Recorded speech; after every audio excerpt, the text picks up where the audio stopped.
এবারে প্রবাসী সংবাদ। কাতার প্রতিনিধি গোলাম মাওলা আকাশ এবং সংযুক্ত আরব আমিরাত প্রতিনিধি SM শাফায়েতের তথ্যচিত্রে প্রবাসের সংবাদ জানাচ্ছেন বিনিয়ামিন। বর্ণাঢ্য আয়োজনে কাতারে পালিত হয়েছে বাংলাদেশের জনপ্রিয় স্যাটেলাইট চ্যানেল RTVর 20তম প্রতিষ্ঠাবার্ষিকী।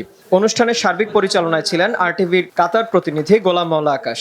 কাতারের বিশিষ্ট ব্যবসায়ী কমিউনিটি ব্যক্তিত্ব আব্দুল মতিন পাটোয়ারির সভাপতিত্বে এবং বাংলা টিভির বিশেষ প্রতিনিধি আকবর হোসেন বাচ্চুর সঞ্চালনায় অনুষ্ঠানে বিশেষ অতিথি ছিলেন বাংলাদেশ কমিউনিটির প্রতিষ্ঠাতা সভাপতি ইঞ্জিনিয়ার আনোয়ার হোসেন আকুন, অধ্যাপক আমিনুল হক কাজল, RTV দর্শক ফোরাম কাতারের সভাপতি তাজুল ইসলাম, আক্তার হোসেন বিপ্লব ভুইয়া, মিজানুর রহমান, নূর নবী রবিন, শাহজাহান সাজু ও মোহাম্মদ মুসা মিয়াজি। এ সময় আরো উপস্থিত ছিলেন কাজী শামীম, আনোয়ার হোসেন মামুন, নাহিদ ইসলাম, মেহেদি হাসান, আহমেদ মালেক, ওমর ফারুক রাসেল, মোহাম্মদ আজাদ, আকিব রায়হান ও মাসুম তালুকদার। আলোচনার পর কেক কাটা ও নৈশভোজের মধ্য দিয়ে অনুষ্ঠানটি শেষ হয়।